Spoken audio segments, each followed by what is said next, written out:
अॼु आउं निकितो आहियां सचल जी तरफ़।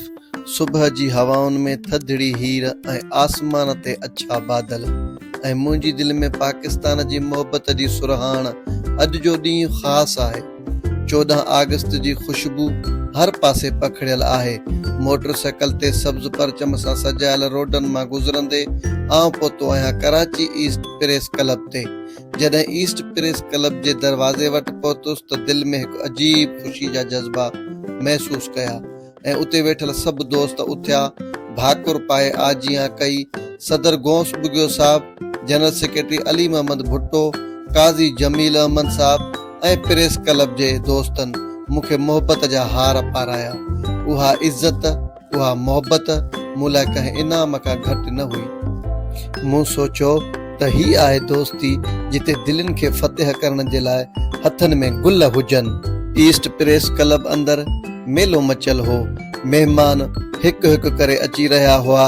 फिज़ा में क़ौमी नारनि जो शोर ऐं हर कंहिंजे चेहरे ते जशन जी ख़ुशी।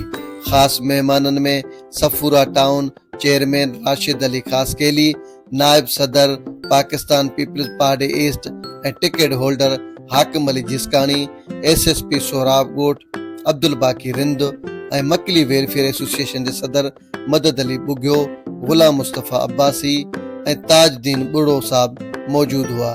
हर शख्स जे अचण सां रौनकियूं ॿीणियूं थींदियूं वञनि पियूं। दोस्तनि सां थींदड़ मुलाक़ात में पाकिस्तान जी मोहबत जा हवाला ऐं पाकिस्तान में थींदड़ जशननि जो ज़िक्र पियो थिए। मूं पुछियो त साईं, मार्काए हक़ ऐं 14 अगस्त जे हवाले सां तव्हांजा छा ख़्याल आहिनि? पाकिस्तान 13 अगस्त खां वठी इहो जेको मोर्का है जश्न आज़ादी जो मल्हाए थो, इन करे त सॼो महीनो असां अगस्त जो इन ख़ुशी में मल्हाईंदासीं। इहो त असां सभिनी ते इहो फ़र्ज़ु आहे पाकिस्तान जे ख़ुशियुनि में उनखे मथे कयूं। जीअं तव्हां इहा इनिशिएटिव वठो था हमेशह, ईअं असां पंहिंजे मकली ऑर्गेनाइज़ेशन जे हवाले सां बि जेको आहे इहो असां प्रोग्राम ॾिठो आहे त असां उहा बि झंडा सेरेमनी कंदासीं, ख़ुशी बि कंदासीं। इन हवाले सां पाकिस्तान जे जश्न जे हवाले सां असां 17 अगस्त संडे में हिकिड़ी फ्री मेडिकल कैंप रखी आहे, जंहिंजो नालो असां इहे जश्न आज़ादी कैंप रखियो आहे। तो इंशाल्लाह इहे शयूं असां हमेशह कोशिशि कंदा आहियूं त पाकिस्तान जी ख़ुशियुनि में हमेशह शामिलु थिजे, शामिलु हुजिजे। ऐं उहो त इहो इनिशिएटिव जॾहिं वठंदा आहियो तव्हां त असांखे डबल ख़ुशी थी वेंदी आहे। मूं पुछियो त साईं, कराची ईस्ट प्रेस क्लब ही प्रोग्राम रखियो आहे, उन बारे में तव्हांजी छा राय आहे? पहिरियों त मां सलाम पेश कयां थो ईस्ट प्रेस क्लब सफूरा वारनि खे, जेकी हर साल ही जेको इवेंट मल्हाइनि था पिया। ॿिए नंबर तव्हांखे ख़बर आहे त जेको पूरे पाकिस्तान में जेको मौक़ा आहे हर जेको मल्हायो वञे थो ऐं अॻु में पहिरीं अगस्त खां वठी अॼु ताईं जेको आहे उहो कंटिन्यू हले थो पियो। जंहिंमें तव्हां ॾिठा हूंदा आतिशबाज़ी, लेज़र प्रोग्राम हुयो, फंक्शन हुया, जंहिंमें जेकी आहिनि असांजा राग रूपरी प्रोग्राम बि अॼु आहे। तव्हांखे ख़बर सईद गनी साहब जेको असांजो प्रेसिडेंट जेको कराची डिवीज़न जो आहे, उन हिकिड़ो सुठो प्रोग्राम अॼु रखियो आहे। उन में जेको आहे हुन हिकिड़ी ऑनलाइन एप्लीकेशन जो सिस्टम ठाहियो, जंहिंमें 2 लख माना माण्हुनि अप्लाई कयो आहे, जंहिंमें टोटल 27,000 माण्हुनि जी गुंजाइश आहे। त इन में साफ़ ज़ाहिर आहे त पाकिस्तान जे माण्हू जेकी बि आहिनि, इन ख़ुशी जेकी आहे 14 अगस्त जे करे इन करे मल्हाइनि था। असां हिकु आज़ादु क़ौम आहियूं, आज़ादु मुल्क आहे, आज़ादु क़ौम आहे। ऐं ॿिए नंबर ते ही सॼो किरदारु असांजे फ़ौज खे वञे थो, जनरल मुनीर साहब खे। छाकाणि तव्हां ॾिठो त जंग में जेको आहे डट करे बीह रहियो ऐं उन्हनि हिंदुस्तान खे अहिड़ो जवाबु ॾिनो जेको 3 कलाकनि में पूरी फतह हासिल कयई। साईं, अॼु 14 अगस्त जे हिसाब सां तव्हां कहिड़ो पैगाम ॾींदव? अॼु 14 अगस्त जे हवाले सां झंडे फटकाइण जी रस्म आहे, में काफ़ी मौजूद दोस्त गॾु थिया आहिनि ऐं इन सां गॾु झंडे सां गॾु शजरकारी जे लाइ वणनि पोखण जी बि मुहिम हलाई वेंदी। मां त सम्झां थो त इहो हिकिड़ो बहितरीनु जेको आहे कमु आहे वण पोखण, छो त वणनि खे लॻाइण जेको आहे त इहो हिकिड़ो कुदरती नेमत खे पंहिंजो करिणो आहे ऐं वण पोखण खां पोइ उनखे पालण बि तमामु ज़रूरी आहे। वण रुॻो लॻाए न छॾिणो, पर उनखे बचे वांगुरु पालणो बि आहे, रोज़ु उनजी ख़िदमत बि करणी आहे। जॾहिं वणु वॾो थींदो त असां बि केतिरा वण ईअं पोखिया आहिनि त उन्हनि खे ॾिसी दिलि ख़ुशि थींदी आहे। मूं पुछियो त साईं, जेके पाकिस्तानी मुस्लमान मुतहिद आहियूं उन्हनि जे बारे में तव्हां छा चवंदव? मगर अल्लाह जी महिरबानी आहे त असां मुस्लमान मुतहिद आहियूं, पाकिस्तानी सभु मुतहिद आहियूं, हिकिड़े ई प्लेटफॉर्म ते आहियूं ऐं इन करे को बि ॿियो बि असांखे ॿेड़ी अख सां ॾिसी नथो सघे।